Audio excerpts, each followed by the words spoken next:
I'd like to thank Deo, first of all, for setting up this symposium and inviting me, extending the invitation. Deo found Zeton on the internet, I guess, doing his due diligence search, and he came up to visit us. And he explained a lot about what he was doing. I have to say at first I really didn't understand what he was getting at and where he was going. So a lot of people that come to us and want to do modular fabrication or commercial scale plants at the modular scale, it really doesn't make a lot of sense because the capex is so high. So immediately the engineer in me was very skeptical when Deo had come, and I think he saw that written all over my face. But anyway, we stayed engaged, and I participated in the symposium where Scott had spoken, part of explaining the DuPont isothermic technology, and it really clarified a lot of the questions that I had. So I have this little presentation here, and basically it's an introduction to Zeton. Zeton is a Canadian company. We're located about 30 miles just west of Toronto. We do design and fabrication of modular units, so you can kind of think of us as an engineering company that happens to do fabrication as well. We don't bill out our engineers similar to how an EPC, as defined earlier, might do.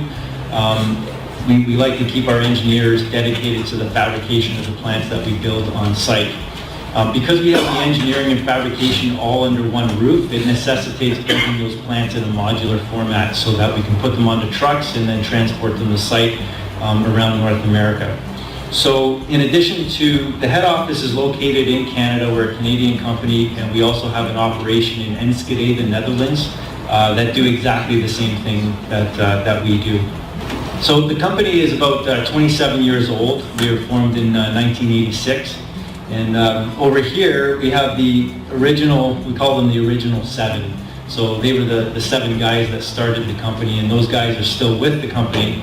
We're not going to be able to say that much longer. Our electrical engineering manager will be retiring within the next year and a half or so. But the point is that we really like to limit the turnover that we have. So if we get a good engineer or a good technician or technologist that are doing good work, we really do what we can to bring them on board and keep them on board and really limit our turnover. So we have engineers that have built plants in 1987, 1988 that are still with the company. And when the client comes back to us asking us questions about that plant, we still have the engineer, we still have the documentation. They're always impressed that we can pull this documentation out. So we are working towards 100% employee ownership, and that really, as Deo has noticed, and he can confirm as he walked around our facility, there really aren't a lot of people that are just standing around doing nothing. Everybody's got an ownership in the company. The other 30% are the initial investors who we're slowly buying out, essentially. So we take a lot of pride in our work, and the guys on the floor have no qualms about coming up to the engineers and challenging them on their design. I could say that's one of the fun parts of working there. So in terms of what we do, we're only about 150 employees in Burlington, and we're about the same comparable size in Enschede in the Netherlands. But for that size of a company, we're actually the largest in the world at what we do. We're kind of the Kleenex of the pilot plant world, right? So I'll talk a little bit about the scale of projects that we do, but essentially we're involved in a lot of different countries. From our office, we handle North America, South America, Asia, and Australia. Our Dutch office handles basically the rest of the world. So similar to Spain and Portugal back in the 1800s or 1700s, we split up the world in the two. That's what we're doing. So in terms of scale, we do everything. I'll be talking about this lab scale to demonstration scale. So anything that could fit on a tabletop or go into a fume hood to large commercial scale plants that I'm going to show you some pictures of. The fact that we're integrated all under one roof really has a lot of benefits as an engineer. I used to manage projects at Zeton, and one of the great benefits is just being able to be on the floor throughout the entire fabrication process. So questions from the floor from the technologists are answered immediately and quickly. We constantly have a team that are walking the skids, as we call it. We're walking through the drawings and the documentation, making sure everything's installed correctly. Right materials of construction, right process connections. The flow meters are installed with the right flow direction. They're not installed backwards or something like this. So we're constantly answering questions, and it's a very efficient model for us. It allows us to move very quickly and allows us to control our quality. And with the ISO, we are an ISO 9001-2008 company. ISO conforms to us. We haven't conformed to ISO, and that's a subtlety, but it's a big difference. We want to make sure that we're following our normal work processes, and that ISO is tracking those work processes. The whole thing for us, schedule, efficient project execution. Schedule is always huge to our clients. Often new technologies come out, and it's usually a time to market issue. Our clients are trying to beat their competitors, and they want to build these things as fast as they possibly can. The other important point that I would like to make is that we're a technology neutral company. So our clients bring the technology to us. Our clients are the experts in what they're trying to do. And we take pride in protecting that IP. We sign NDAs with all of our clients, and we're very secretive. So what that allows us to do is freedom to work with pretty much any customer. We've had competing projects in our shop at the same time, and it hasn't been any conflict of interest. So in this case, it would be the DuPont isotherming technology that we will be protecting.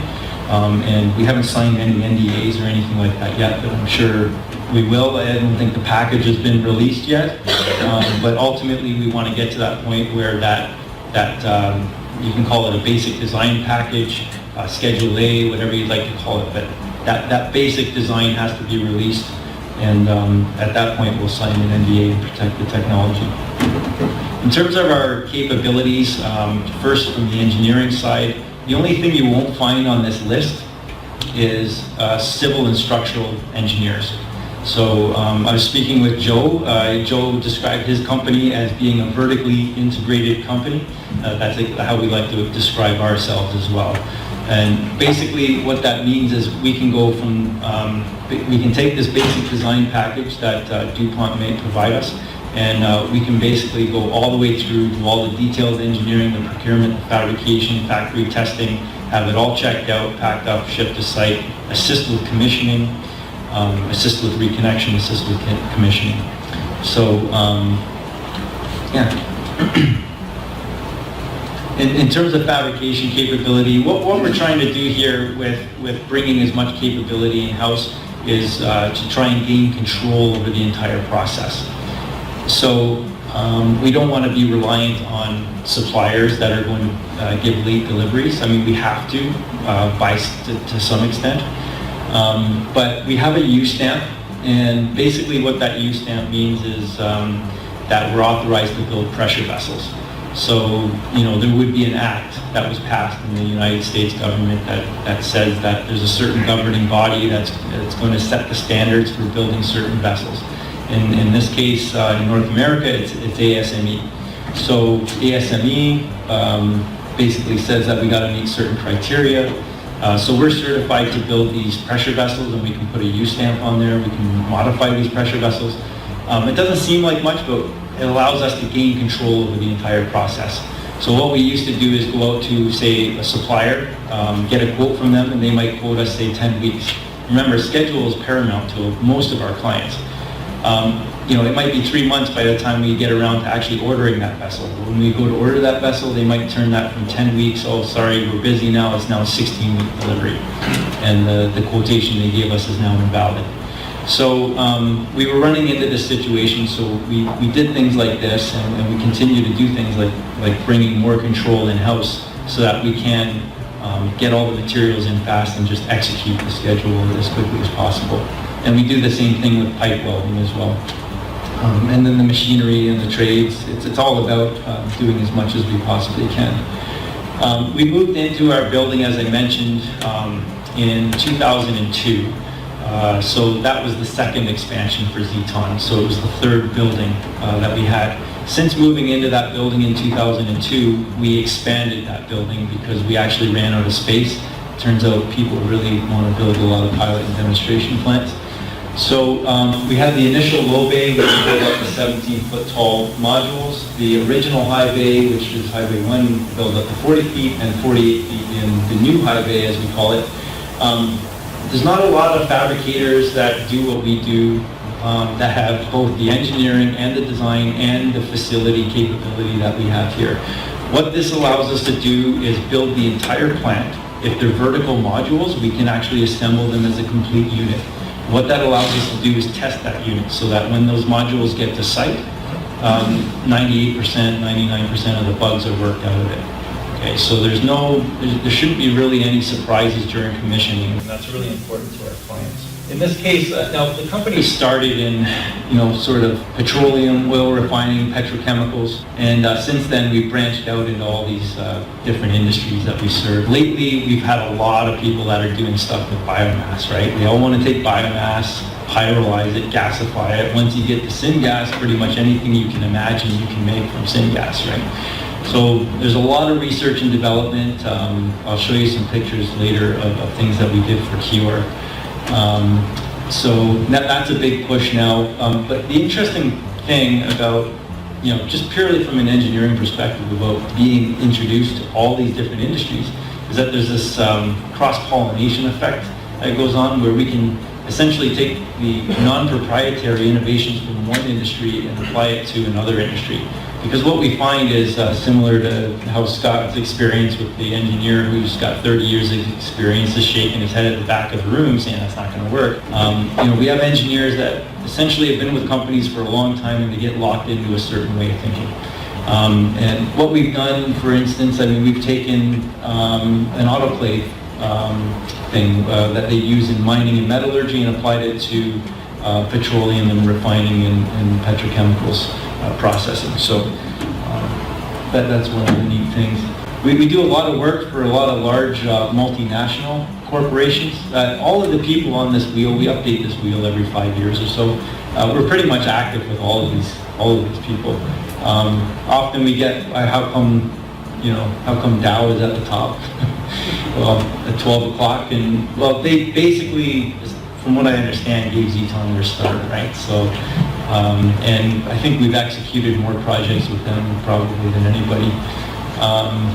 A lot of large multinationals like Chevron that we're active with, Nova Chemicals, and then Kior is in there as well, UOP. A lot of names that you guys will recognize. And these are all repeat clients. So what we find is that when these clients come to us, initially, there might be a competitive bid process that we have to go through. And we try to explain to them, you're wasting a lot of time here. What you want to do is choose your partner based on the capabilities and then work with that partner to get the scope down to the scope that you want it to execute the project, and you'll get a much better project. And usually what ends up happening is after those clients have worked with us, after we win those bids, then they actually just start partnering with us.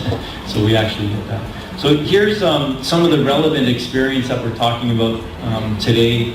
A lot of it is essentially hybrid processing experience, but this is just the recent stuff. If I put all our experience on there, it would be a page and a half just for hybrid processing alone. So some of the more relevant things, in 2004, some of you may recognize Centrolium, based in Tulsa, Oklahoma. We built a 70 barrel per day trickle bed reactor for them. A lot of what DuPont's isothermic process is doing is replacing things like trickle bed reactors and making them more efficient. In this case, we were upgrading some FT products.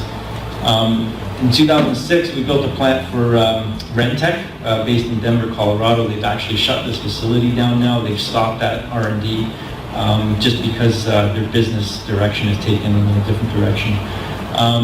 That was a 10 barrel per day upgrader unit. That also included the FT section. FT is a Fischer-Tropsch, so it's a gas to liquids process. So basically, as I mentioned, once you get to syngas, which is the makeup of carbon monoxide and hydrogen, this is how you get to the other fuels. You run it over an iron catalyst, and you make some FT waxes, they're called, and then you can upgrade those waxes into various diesel, gasoline, whatever you like. And so in 2011, we did a FT microchannel reactor, again with FT products upgraded, and that was 20 barrels per day, and we're currently working on a 25 barrel per day process. It's a trickle bed hydrotreater, and that's proprietary. So the question that you guys should have in your mind right now, and probably do, is, boy, well, these are only like 10 barrels a day, 70 barrels a day, right? 25 barrels a day. You know, we're talking about 1,000 barrels a day. You know, so what's Zeton's capability? Can we do this? So I'm getting there. I just want to kind of show you the full range of what we do. So these are some of the smaller units that we might build. They're called ACE units, Advanced Catalyst Evaluation Units. We have an agreement with a guy named John Kaiser. He owns his own company called Kaiser Technology Institute, or Inc, I should say. John is a PhD type. He's an ex-Conoco guy. He's got years of experience, and what he's managed to do is figure out how to run an FT catalyst at this scale, a microreactor scale, and it exactly replicates what goes on in the commercial scale reactor. So they can take the exact same catalyst and get the exact same results on this machine. And that's no small feat. And what this machine can do, literally a researcher can hit a button, go home for the night, and it cycles through 6 different catalysts. It analyzes, it has a gas chromatograph, it analyzes all the off gases, it collects all the samples, condenses it all out, measures how much non-condensables come up. And and so basically the researcher can come in the next morning, all the samples are collected, all the gases are analyzed, he doesn't have to do anything. So we have an agreement where he brings it in, Zeton does the control system, so we build the actual control system. We do all the wiring, and we do the testing and work out all the bugs in our facility. Here's another, this is what we would call a pilot scale. So we have an agreement with W.R. Grace Company, who's a catalyst supply company. Grace owned this, it's called a recirculating fluidized catalytic cracker technology. They call it their DCR technology. So if somebody wants a DCR, they go to Grace, they sign a license agreement with Grace, and Zeton builds these units for them. So this might be like a liter or a liter and a half an hour. So it's basically just enough to test the catalyst, make enough product that they can send to a customer to test. Before I go on to the next scale, this scale here is what we would call a demonstration scale. It's getting more closer to the range that we're interested in here. So this is the unit I just showed you that we built for Cure. And the interesting part is they came back to us for the demo unit, which was perfect because it was perfect coherency between the projects. The design documentation only needed to be scaled up. So there was a lot of good efficiency there, and a lot of clients get that benefit from working with Zeton. A lot of the technology that the isothermic process is replacing things like ebulated beds, trickle beds. This is an ebulated bed that we built for Shell Canada. It went out to Calgary. It's an external ebulated bed. I won't get too much into the details of it, other than to say that this thing, it's a reactor, it has catalyst in it, and it fluidizes by pumping fluid up through it, and it expands the bed. But it's all done within a metal reactor, so you can't see what's going on with the bed expansion on these various reactors. So what we did was we built an acrylic mock-up so we could see what was actually happening. So we actually did a cold flow model with this acrylic mock-up. We tested various different catalysts and got the fluidization velocity, and from that we could design the metal reactor. So that was all part of that project, and part of our capability of what we can do. Yeah, that was our design. But again, what I should mention is we don't own or license any process technology. So any innovations that we come up with on a project, like if we're working together with DuPont and we come up with a neat little twist on something, you're completely free to use that. We want no part of that. We want no royalty from it. It's completely yours. So I was just going to ask, what pressure was that dead at? Yes, it was probably like 2,500. Yeah, it was 2,000, about 2,000 pounds. Yeah. You're working pretty high pressure stuff. Absolutely, yeah. We go up to about 5,000 psi if we had to. So again, moving on, just in terms of scale, this was a plant that we built for Dow Chemical. I think it went down to Freeport, if I'm not mistaken. This was an ethylene styrene interpolymer, they call it. So basically just a big polymer plant. But again, this was only about 20 or 25 kgs an hour, right? just to give you guys a sense of scale, like that's about 25 kgs an hour. Another slightly bigger plant, that's about twice the size. Now this is just in our shop, so it was very difficult to get a full, it's just being installed on site now, so we don't have a site shot of this. But this took up our entire new high bay and half of our old high bay. And that was only about 50 kgs an hour, and it was a proprietary polymer plant for a large multinational corporation. So we've just shipped that this summer. Now this is exactly the scale that we're talking about here. This was a biodiesel plant. It was 1,000 barrels per day. We built it for a company called Biox. They're located in Hamilton, that's in the Hamilton Harbor, which is close to Toronto. But, you know, basically, we can build plants at 1,000 barrels per day if they're all liquid processes. And the DuPont process happens to be an all liquid process. You have a question? Well, for that project, that was about a year and a half. Beginning then, yeah. So that was from scratch, right? So when they came in, it was a professor from the University of Toronto, and he had an idea in his head. And we sat down, we sketched some things out on some scrap paper, and that's basically where we started from. So, yeah, it was about a year and a half. So, what I want to make, the point I want to make here is that, you know, if we took one of those emulated beds in one of the pictures that I showed you earlier, that's pumping around hydrogen at high pressures and high temperatures, it would involve some pretty big pipes, some pretty big reactors maybe. We probably wouldn't be able to fit that within a modular framework. Zeton's really optimized their framework for a 12-foot by 12-foot dimension. So that's the footprint of, say, a tower. We lay those towers down a ship. So we've really optimized it for transporting those modules around North America. So we don't want to go, if we have shipped them sort of 14 feet wide, then you need a special escort. So your costs take a major step change. If you try to go high, now you got to start moving power lines, you know, routing around bridges, and it gets very expensive. So the 12-foot by 12-foot is really an optimized structure. So we're really limited basically by how big is the equipment and can we fit it within a modular framework. Fortunately, the isotherming process scales everything down, right? So that's what allows us to fit all that equipment within a frame. And I'm pretty sure since we've done this Biox biodiesel plant that we can fit the equipment within a modular framework. And also from talking with Scott, asking him about diameters of reactors and that sort of thing, I think, you know, that this column here, this distillation column, that's about 5 feet in diameter, and that frame is about 86 feet tall. So coming out the top here, there's a 24-inch pipe. So we're also limited by, you know, you can't run 24-inch pipe around in a 12-foot by 12-foot area and not kind of run into any difficulties. This is a plant that we're actually working on right now, and as you can see, it's just a concept. So we have a very basic sort of general arrangement drawing for this, so no piping or anything like that. We've just laid out the major vessels. The fact that we can do this means that we can build this. This is a GTL plant, so that's a gas to liquids plant. They're taking, basically, I think they have an ATR on the front end, but we're getting the syngas from them, and we're doing GTL and then some upgrading with this one. So that's 1,000 barrels a day. If we can do that, then we can do your project.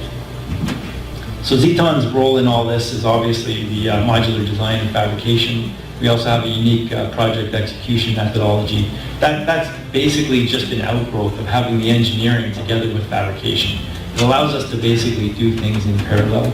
And we can also assist where we're really going to come in, I think, when things really start moving, is we can come up with the budgetary cost estimates. And we can get there very quickly because we build everything we design. So for an EPC, like what was described earlier, they have to do all the detailed design first, right, before they can get those costs. And it eats up a lot of time, a lot of cost. So we can get there very quickly with a minimal cost, and we get to a pretty accurate number. So we'll be able to assist with. And then just very briefly, this is the only slide I have on our project execution, but just at a very high level, the phase one is what we call basic engineering. That's a very common phrase that's used in the engineering world. Essentially, it just means that we're getting started with engineering. We haven't detailed everything out. Phase two, what I should mention is at the end of phase one, one of the main objectives, you get a full package at the end of basic engineering, but one of the main objectives and deliverables is to come out with a firm lump sum price that phase 2 can be based on.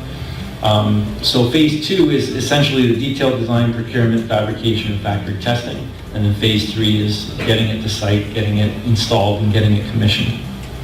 So the budgetary cost estimation, I mean, it's not uncommon for clients to come to us similar to how Dilbert's friend is coming to him and saying, you know, what's the cost of my plant? I don't have a design. So he gives them an estimate, but they really don't know anything about it.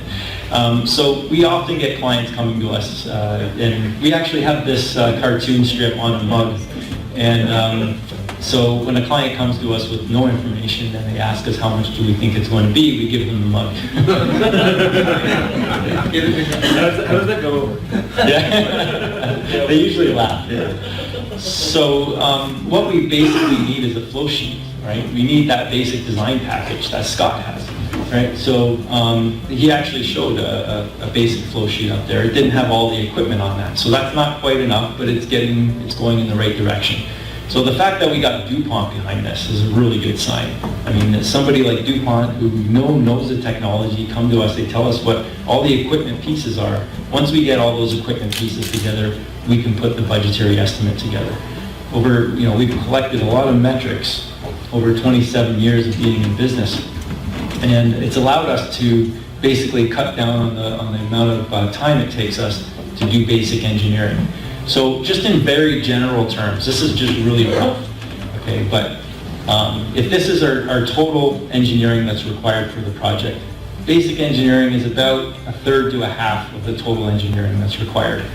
And we can get here very quickly at a minimal cost. And the reason is, all we need to do is go out and get prices on our major equipment, instrumentation, hand valves, and we're done, because we have all the metrics to feed into our process that other clients or other competitors that don't build what they design, they can't figure that stuff out. They have to do all this detailed design first, send that out, get prices and competitive bids from all the fabricators before they can come up with a price. We just detail out complete the drawings, figure out how much equipment is on there, come up with some basic spec sheets, go out, get prices on that stuff, and then we build the rest of our price. We know what all our mechanical indirects are, we know our electrical indirects, of course our mechanical directs, and our control systems, and we just feed that all in to our model, and we build it. The other thing we do here, of the remaining engineering that's required, we overlap a lot of that with fabrication.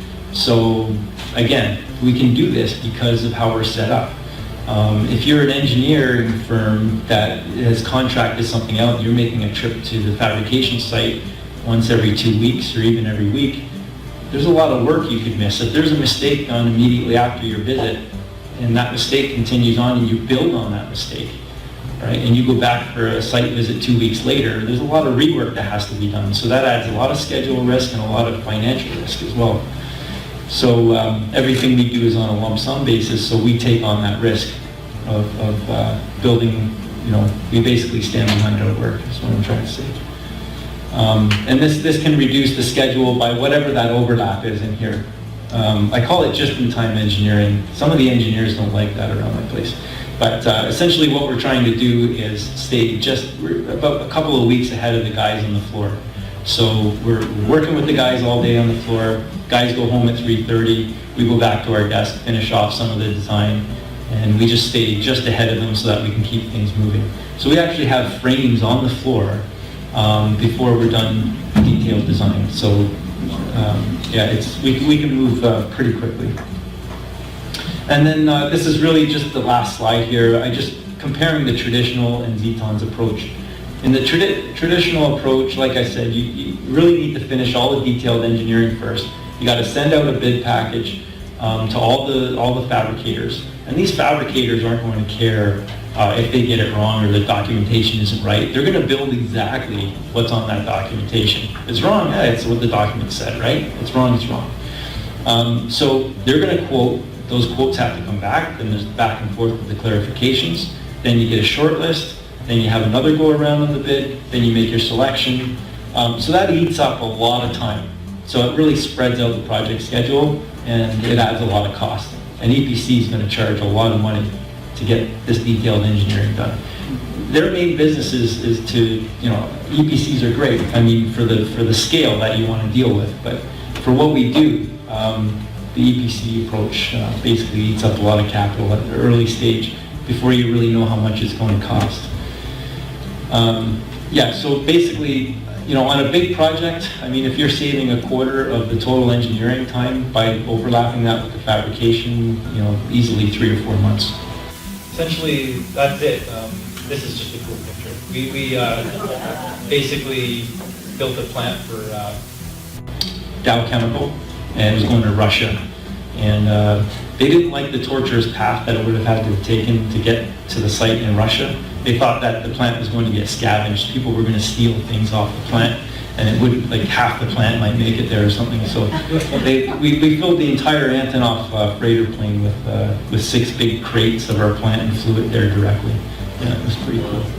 So, yeah, it was good. The other thing I should mention, I don't know if I included it. I don't think I, oh, this plant here. This plant was a 20 barrel per day FT plant that we built. The thing I didn't mention about this, our mechanical engineer came up with a brilliant design on this. See, what happens is that on the front end of this, they put natural gas in. They put it through a reformer. The gas that comes out of the reformer is blistering hot. So it's like 1400 degrees Fahrenheit. And it comes out in a big 8-inch pipe. And we got to bend this 8-inch pipe around in a 12-foot by 12-foot area. The customer, partway into the design, says, oh, we want to take this and put it on a floating platform in the middle of the ocean. So when the mechanical engineer designs his pipe supports for this thing, he has to design them flexible enough that the pipe can expand. Right? But they said, now it's going in the ocean. So you got this wave motion doing this. So the wave motion says that, okay, in order to meet that criteria, you got to clamp down harder on those pipe supports. So in other words, you can't let the pipe grow like that. So they were fighting each other. Every time we stiffened the supports, it would fail on the flexibility analysis, and then we made them flexible enough it would fail. So our mechanical engineer came up with a design for this plant using a system of springs and torsion methods. And it was reviewed by a world-class expert, and he couldn't come up with anything better. So we solved the problem, and then it came back on shore. So, but yeah, it was a great success, this plant. So it was good. It's actually running now. So yeah. Well, if go ahead, Mike. My question, if BioSyn gets an order as far as from a clientele to upscale 10,000 barrels per day or 20,000 barrels per day, with your modular construction, would the design and the engineering and construction be the same? You would build 1,000 barrels per day and just lay 10 of them in a row in a line? Or how would something like that be? Yeah. No, that's a good question. I mean, we get that. We can't do that. question. If it is from 1,000 to 20, we can't do that. No, the CapEx would not work out. Right. Yeah, because, you know, it'll be expensive to build, you know, 1,000 barrel per day plant. As you move up in scale, I think that you'll gain some efficiencies there. You would want to build something that was more. And Deo has in mind, I think he's got another vendor in mind to build. Like my personal opinion right now is that 1,000 barrels per day is probably about our maximum that we would want to go up to. That's what I'm willing to commit to at this point. I don't want to overcommit what Zeton can do. Just based on what I know from the all-liquid biox process, you saw how big that was, that 1,000 barrels a day. You saw how big some of the things were that were 25 kg a day. So we have to be careful that we don't commit to. But I'm pretty confident based on the plant that we're designing now, that in detailed design, you saw the 3D rendering of that, 1,000 barrels per day, no problem. I just want to be careful about, you know, going higher than that. But I think, yeah, Dale will probably answer that question in more detail, but I think that you probably want some kind of a centralized, or just a bigger facility. There are other fabricators that don't, there is a little bit of overlap. We do compete a little bit, but there are other fabricators that do really big modules. So they may be located like close to like a shipping harbor or a pier or something like that, right? They have a shipyard and they build these mega modules, you might have seen them on Discovery Channel or something like that, on the Learning Channel. They build these mega modules and they can load them directly onto barges from their shipyard. Well, we can't do that. We have to get it onto a truck, right, or onto a train. So yeah, there are opportunities to do that. It's just Zeton to do that. For now, we concentrate first on the 1,000 barrels per day. At the moment, we go bigger, like 10,000 or more. We'll have to use other, what you call EPC contractors for that. But actually, to tell you frankly, it's a lot easier to do these things, the bigger ones than the smaller ones. It might be kind of counterintuitive, but well, there are so many players in the big scale play. And that's where Zeton becomes very important for us, because at least based on all my due diligence checks, actual visits and interactions with engineers of actual fabricators and engineering firms that are doing the jobs for the big boys, the big EPC companies, I see them as the only company that gives me a lot of comfort. So, but for now, I like to concentrate on the 1,000 barrels per day. The others, by the way, when you, let's say you do a 1 foot diameter pipe or reactor, and it's doing 1,000 barrels per day, and if you want to do, if you double the diameter, it's not going to be 1,000 barrels per day alone, or 2,000 barrels per day alone. It's a lot more. So it's not a one-to-one kind of addition. But I'd like to kind of make a comment regarding the GTL and the what Adam referred to as upgrade. With respect to isothermy. GTL gas to liquid, that as Adam mentioned, you can almost do anything on the, they call it syngas. It's a mixture of hydrogen and carbon monoxide. That's almost your raw material for a lot of things, including fuels, petrochemicals, and so on and so forth. Okay. One of them is what you call liquid, which is hydrocarbon. All right. But then the way they do it through what you call Fischer-Tropsch. That's why you call that one FT, Fischer-Tropsch, from two names of two German chemists, Fischer and Tropsch. The traditional technology produces what's called waxy material. It's a wax. It's almost like, if you guys are familiar with slop wax, it's not hard wax, it's just waxy material. And from the point of view of hydrocarbon changes, these are long hydrocarbon chains. So when they say upgrade, they basically crack those long chain hydrocarbons into, and when they crack that, they cannot control, you know, like, okay, like, I'd like 100% to be cracked between 10 and just all 10 hydrocarbon chain. They cannot do that. So when they crack, they have 3, 4, 5, they call it C3, C4, C5, up to C20 and so on, okay? And then they fractionate those according to their, and then they come up with naphtha, you know, kerosene, diesel, and so on. Now, the reason why I am going to the details of this is because when you say upgrade, okay, that's basically your cracking, which isothermic, that's your one of the cross applications of isothermic technology. At a higher pressure and temperature, you can actually use the same unit, but you can expand on this, to crack those hydrocarbons. And in a sense, you use isothermic to upgrade whatever is produced by that plant. Fischer-Tropsch. So that's another cross application of isothermic, and it will be a lot cheaper than if you use Chevron's isocracking technology, for example. Okay, so would you kindly comment on this? Two of the units that I showed you were what we call mild hydrocrackers, which are designed to take gas oil and prepare it to go into an FCC. But before it goes into the FCC, we would crack anywhere from 20 to 40% of it down to diesel material and actually extract that out before the rest of it goes on to the FCC. And that opens up refining space, because if your FCC is limited, You can put more gas oil in, you crack some of it to diesel, get it out of the way, and you can still keep your SCC filled up. And we actually think in the liquid filled scenario, I mean, especially mild hydrocracking, which can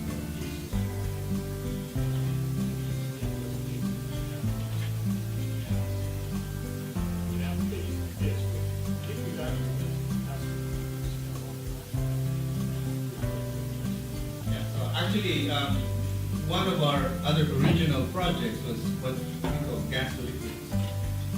We actually came of an understanding with a Russian company that claims to have a very fourth generation Fischer-Tropsch technology. And I was able to convince them, although we haven't signed anything yet, but convince them for us to represent them in North America. But their claim to fame is that they have a much smaller footprint for the FT process, and most of their what do you call this finished product is not really waxy.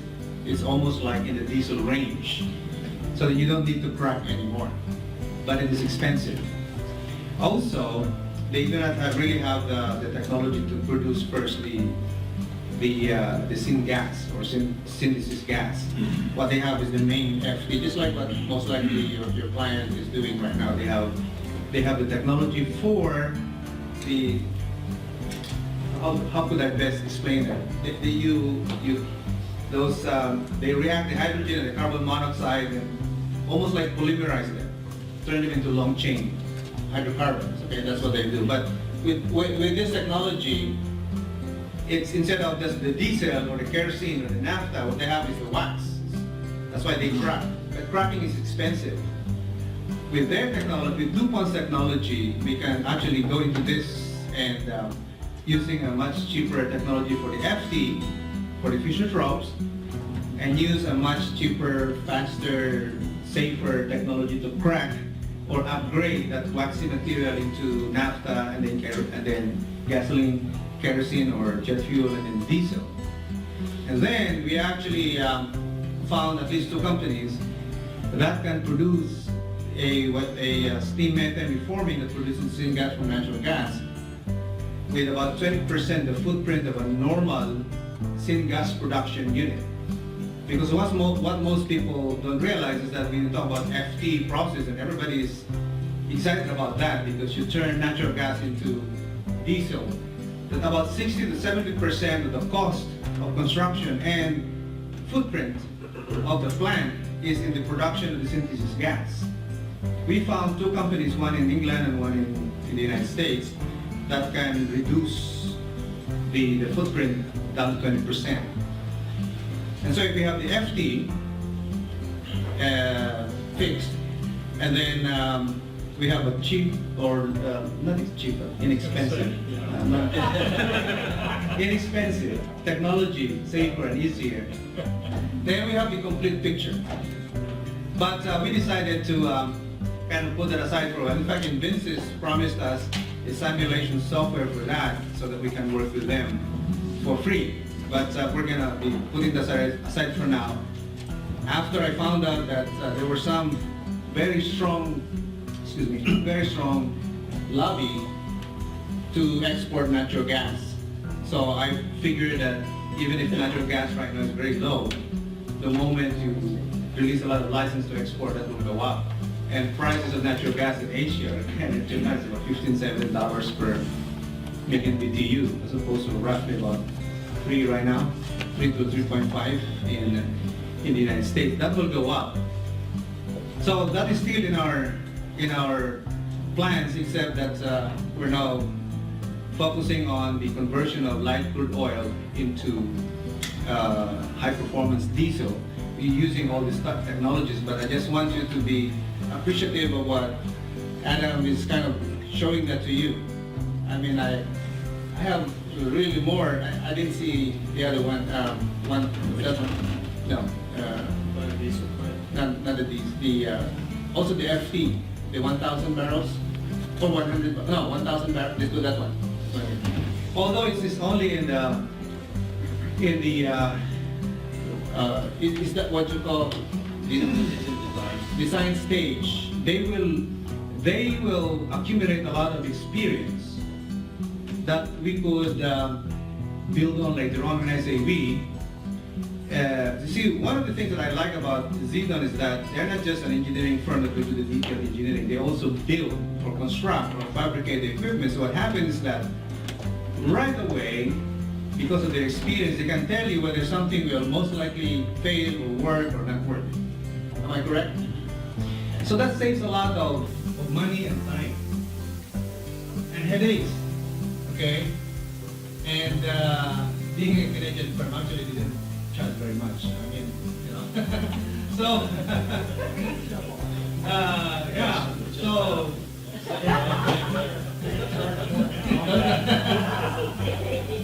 But the thing is, it's almost like all these pieces together, all these pieces that we need, critically need, are just falling into place.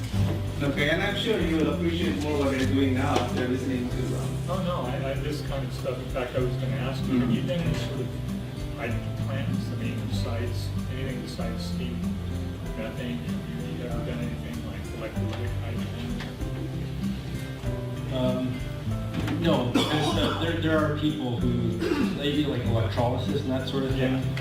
We've done some plants that involve some electrolysis. So it was a waste treatment process that it basically generated hydrogen as a byproduct of treating waste. So in that case, it made sense to sort of waste all that electricity on running it through water and splitting it.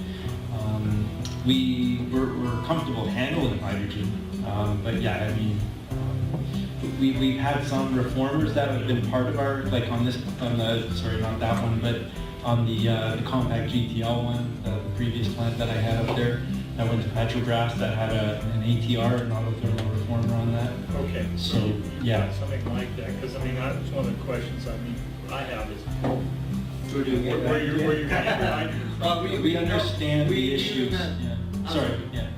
Well, I told you that earlier. We don't require that much hydrogen. Right. So most likely we'll go the electrolysis route. And we have the C3 up to C8 for the energy. Right, I just wondered, I mean, it sounds like you've got that. Yeah, there are some We real covered that. tricks to handling hydrogen at high pressures and high temperatures that we know about. Yeah. Yeah. Right, we know the pitfalls. I guess the other thing I didn't really mention, it kind of came up when you were doing your explanation about the scale. And it really is where our expertise comes in, is scaling this big plant technology down to modular scale. Just to give you an example, really quick, is that a client came to us and wanted a reactor that was 1.25 inches in diameter. They were big plant people. They go down. And basically, their specification said that in order to measure the differential pressure across this reactor, we had to have a 300-pound, 2-inch flange. And then we had to have a flanged 2-inch ball valve, another flange, a flushing ring. So when I drew this assembly out for them, and it was about this large. The reactor is 1.25 inches in diameter, it was this big. So I told them, you realize if we follow your specification, the contained volume in this assembly that we have to build is about half the volume of your reactor. Is that going to affect your results? And, well, yeah, it's going to affect our results. So we replaced the whole thing with a little 3,000-pound half coupling. It was about this big, and a Swadelark male connector. And that was it, and a piece of tubing that came out. So although it didn't meet their specification, we were careful about doing that, and the results that they got out of that would have been far better than if they followed blindly their specification. So some specs we're going to accept as we work with DuPont and say, yeah, they make sense, but other ones we're actually going to challenge those. And, Which is good. Yeah, because we want a product that's going to work, right, at the scale. Like that stuff works very well at a big plant scale, at 30,000 barrels a day, but at 1,000 barrels per day, some things are going to change. Yeah, there are special considerations. Yeah. But a normal EPC company will not really do that. Right. Especially if the fabrication is big done plant. through a third party in a bidding process. Because it's not really the responsibility. And if I could just mention one more thing about scope, because Advensis is here, and on all this, for instance, the Dow Chemical plants that we built. Dow Chemical have a global supply agreement with their controls people. So whoever it is, I don't know who it is anymore, I think it's changed. It's ABB, yeah, that sounds right. It is ABB, yeah, that's right. So, you know, in that case, Zeton, we wire all our instrumentation to a junction point, to the terminal strip on the edge of the skid. And essentially, or there'll be a way, a scope definition, there'll be a way that Inventus and Zeton will be able to communicate with each other. So when I say that we're completely fully integrated, we're trying to bring as much in-house as we can. We also will partner with other companies as required, if they're bringing a piece to the table. And in this case, Inventus is bringing their piece to the table. So I imagine the control system, we haven't sorted all that out, but I imagine the control system would be all handled by Inventus. And then we could assist as necessary, so we could do the controls configuration, or just you could bring that system to our facility for testing. So there will be a whole scope definition that clearly defines what piece each party is bringing to the table. Well, thank you. And with that,